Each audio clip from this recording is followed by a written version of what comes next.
الله قال الرسول صلى الله عليه وسلم ذاك ديدننا لا قال غيرهما إنس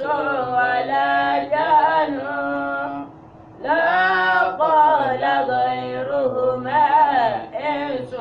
ولا جان Ọlọ́run ló wí Ànábì ló wí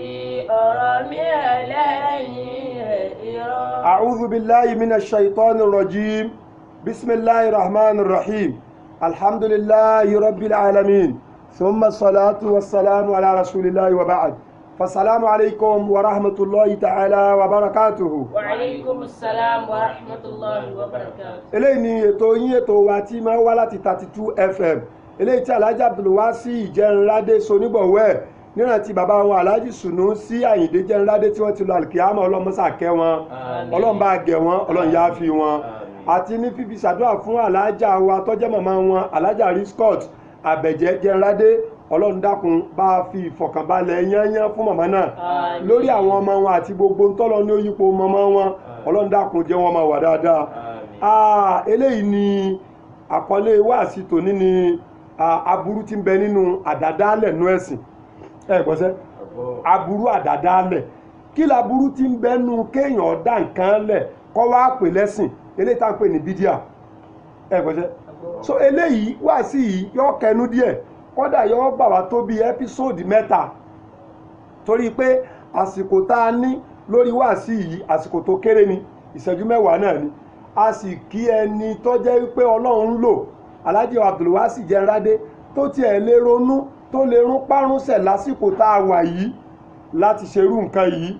níbi tó jẹ́ pé gbogbo kálukú níbi tí wọ́n lè parọ́ mọ́ wọ́n níbi tí wọ́n lè ti ọ̀ràn mọ́ pé làwọn òfin sponsor program tá a sì gbà pé ó tó bẹ́ẹ̀ lóòótọ́ ní pẹ̀lú pandemic tí ń bẹ ń ta mọ́tò ti bẹ́ẹ̀ Alhaji Abdulwasi Ìjẹnradé ó tún rún mọ́ náà ó tún rọ́jú ṣe náà so a kí Ọlọ́run lára wọn Ọlọ́run dákunjọ́ dá fún Abdulwasi dọjọ́ alẹ́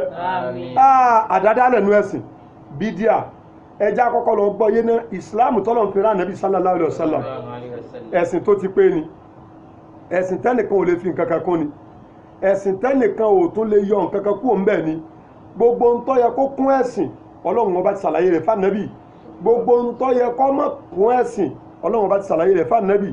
débi pé Ànábì sọ fún wa ní kó tó di pa Ànábì kúrò láyé pé tàràkìtù fi kún amúráyìnì mo fi nǹkan méjì kan lè fẹ́ yìí mùsùlùmí láńtàdì lù bàdí má ń tàmà sákìtùn bí ìmọ̀ ẹ lè sórí ibú ẹ lè sọnù tẹ́ bá di méjèèjì mú tíra Ọlọ́run tí sí alukur'an àti sunna Ànábì sallallahu alayhi wa sallam ẹ̀yin náà jẹ́ agbọ́n tá Ànábì wí ẹ̀yin àfáà wa ẹ dákun abẹ̀yìn ẹ má sí àwọn èèyàn lọ́nà mọ́fà ẹ gbọ́ bá Ànábì ṣe gbé ọ̀rọ̀ yìí kalẹ̀ ó ní mo fi nǹkan méjì kalẹ̀ fún yín láéláé tẹ́ bá ti tẹ̀lé nǹkan méjì hùn ẹ lè ṣaláì mọ̀nàmọ́ láéláé ẹ lè sọnù láéláé ẹ lè ṣe ẹ̀sìn lódì tẹ́ bá ti di méjèèjì mú Ànábì wa sọ méjèèjì náà pé gbogbo ohun tí ẹ bá fẹ́ ẹ wà lọ́nu Kúránù ìdájọ́ tẹ́ bá fẹ́ ẹ wà lọ́nu Kúránù ìdájọ́ tẹ́ bá fẹ́ ẹ wà lọ́nu súnà Ànábì sallallahu alaihi wasallam gbogbo ohun tẹ́ bá fẹ́ mọ bó o ló ṣe yẹ kẹ́ ẹ ṣe ẹ lọ wo bí Kúránì ṣe ní ẹ ṣe ẹ lọ wo bí hadithi ṣe ní ẹ ṣe lọ́nà wọn bá fi sọ fún Ànábì wa sallallahu alaihi wasallam pé huwa alladhi ba'atha fil ummiyina rasulan minhum yatlu alaihim ayatihi. Na'am. أعوذ بالله من الشيطان الرجيم بسم الله الرحمن الرحيم بسم الله الرحمن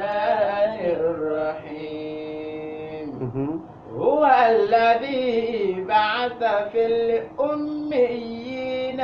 رسولا يتلو عليهم آياته ويزكيهم ويعلمهم الكتاب والحكمة وإن كانوا من قبل لفي ضلال مبين. Ọlọ́run ọba àlékè ọlátọ́lá rẹ̀ ga tó tóbi tó ju gbogbo nǹkan lọ, tó ní gbogbo nǹkan, tó lè dájọ́ lórí gbogbo nǹkan, tó ní kí gbogbo nǹkan wọn máa sìn pé tí ọba sìn ó jìyà, ẹni tó bá sìn yóò rí kẹ́ níbàámu síbà nẹ́bì sí mu wá. Ó ní ohun ọlọ́run ọba ohun ò fi ààyè kẹ́ ẹ rírọ́ paálẹ̀ o, ohun ọlọ́run ọba ò fi ààyè kẹ́ ẹ rójòrò ṣe é lẹ̀ o, ohun ọlọ́run ọba ò fi ààyè kẹ́ ẹ ráwìjàre kankan wíńjọ gbẹ̀ndà kìámà pinlẹ̀ ìfẹ́ ọlọ́run sìn ín lẹ̀ o. Ó ní wà lábì ọlọ́run ọba lọ́ba tó ṣe pé ba'atha fil ummiyina rasulan, ó gbé òjíṣẹ́ dìde láàrin ọ̀pọ̀lọpọ̀ àwọn òpè, àwọn tí wọn mọ bó ṣe yẹ kéèyàn ṣàlùwàlá, àwọn tí wọn mọ bó ṣe yẹ kéèyàn kírun, àwọn tí wọn mọ bó ṣe yẹ kéèyàn gbààwẹ̀, àwọn tí wọn mọ bó ṣe yẹ kéèyàn yọ zàká, àwọn tí wọn mọ bó ṣe yẹ kéèyàn ṣe hájì, àwọn tí wọn mọ bó ṣe yẹ kéèyàn tọ́mọ, àwọn tí wọn mọ bó ṣe yẹ kéèyàn tọ́yàwó, àwọn tí wọn mọ bó ṣe yẹ kéèyàn tọ́jú ẹbí, àwọn tí wọn mọ bó ṣe yẹ kéèyàn ṣe síyá àti bàbá rẹ̀, àwọn tí wọn mọ bó ṣe yẹ kéèyàn ṣèlú, àwọn tí wọn mọ bó ṣe yẹ kéèyàn ṣe ẹbí. Ọlọ́run wá gbé òjíṣẹ́ kan dìde, òjíṣẹ́ tọ́lọ́run gbé dìde yìí iṣẹ́ tọ́rọ ni pé yẹtìlú aleihim ayatihi, yóò lọ máa ké àmì ọlọ́run ọba kúránì àti hadithi, yóò lọ máa ṣàlàyé rẹ̀ fáwọn èèyàn bóun wọ́n ṣe lè ṣayé wọn. Ìwọ lolówó rẹ lóòótọ́ ṣùgbọ́n wọ́n kọ́ ló ní, ọlọ́run ló ní. Bọ́ba tó wá ní nǹkan ṣe ní kó o lò ó, bẹ́ẹ̀ ni òjíṣẹ́ yẹn wọ́n máa ṣàlàyé fún ọ. Ìwọ ló bímọ rẹ lóòótọ́ ṣùgbọ́n wọ́n kọ́ ló ní. Bọ́ba tó wá ní ọmọ ṣe ní kọ́ ọmọ tọ́jú ọmọ, òjíṣẹ́ yìí ló ṣàlàyé rẹ̀ fún ọ. Ìwọ ló nílé rẹ lóòótọ́ ṣùgbọ́n wọ́n kọ́ ló ní, ọlọ́run fún ọ yá, ó fún ọ lò náà ni. Ẹ̀gbọ́nsẹ́ gbogbo àwọn nǹkan tá a máa sọ pé mi mo ní èmi mo ní yìí, a fún wọn sọ ni wá. Ọ̀dà gbogbo olówó tó kù ò sí máa kówó rẹ̀ lọ́rùn, gbogbo ẹni tó ní mọ́tò tó kù ò sí gbé mọ́tò rẹ̀ lọ́rùn, gbogbo ẹni tó nílé tó wá kù ò sí gbélé rẹ̀ lọ́rùn. Eléyìí ń túmọ̀ sí pé gbogbo nǹkan yìí a fún wọn sọ ni wá fáwọn àgbà díẹ̀ tá a fi lo léhun, fáwọn àgbà díẹ̀ tá a fi lo mọ́tò yẹn, fáwọn àgbà díẹ̀ tá a fi lo owó yẹn, tọ́lọ́hún fi ní a máa bọ̀, táwọn tó ní míì tọ́lọ́hún tó fi kó lé ẹ lọ, kó tó wá di pọ́lọ́hún bọ́ wàá jogún gbogbo ẹ̀ pé àtẹni tó lógún, àtẹni tó jogún, àtẹni tí ń pín ogún, èmi ọlọ́run ọba ni mo ní gbogbo ẹ̀. Yarithullahu al-arda wa man 'alayha, ọlọ́run wàá jogún lẹ̀ àti gbogbo tí ń bẹ ńbẹ̀. Ó sọ ọlọ́run wá ní òun ti rán Ànábì wá ní ẹni tí ó wá ṣàlàyé bó láṣẹ ṣayé tá a ṣe ṣẹ̀sìn fún wa, tí ò láfikún tí ò láyọkú ò mọ́ lórí bá Ànábì ṣe ṣe.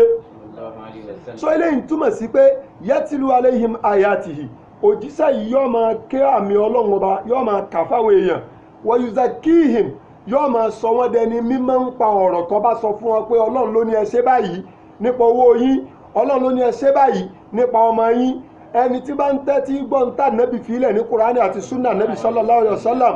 yóò dẹni mímọ́ nípa owó rẹ̀ tó ní, yóò dẹni mímọ́ nípa ẹbí rẹ̀, yóò di ọmọ gidi fáwọn òbí rẹ̀, yóò di ọkọ gidi fúnyàwó, yóò di bàbá gidi fáwọn ọmọ, yóò di olórí gidi fáwọn tí ń darí ẹ̀, yóò di ọmọ ọ̀dọ̀ rere fún ẹni tọ́jọ́gà fún. Ìyẹn tí bá ń tẹ́tí gbọ́ bá nẹ́bì ṣe wí nínú Kùránì àti àdíìsì lélẹ́yìí tí ò láfikún tí ò láyọkú. Jàmá ẹ̀ wá já wá wò ó, àwọn èèyàn wá ń yí ọ̀rọ̀ ọlọ́run, yí ọ̀rọ̀ Ànábì padà, wọ́n wá ń fi àwọn àfikún míì kún, wọ́n ń yọ àwọn nǹkan kúrò, wọ́n ń fa àwọn míì kún. A máa tẹ̀síwájú lọ́la pẹ̀lú ògo ọlọ́run lórí aburú tí ń bẹnu bídíà àdádálẹ̀ nú ẹ̀sìn. Alhaji Abdulwasi Jẹ́nradé, ọlọ́run bá ṣàánú ẹ̀, bàbá wọn Sunusi Àyìndé Jẹ́nradé, ọlọ́run bá ní kẹ́ wọn, màmá wọn Alhaja Rizqat Àbẹ̀jẹ́ Jẹ́nradé, ọlọ́run jẹ́ wọn wà dáadáa. Gbogbo ẹ̀yin tẹ́ bá fẹ́ pè wá, Almudiru Ajígini lórúkọ tèmi, ẹ máa pè wá lórí ẹ̀rọ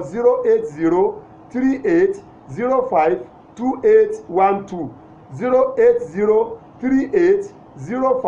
08038052812. Subhana rabbika rabbil izzati amma yasifun wa salamun ala al-mursalin walhamdulillahi rabbil alamin.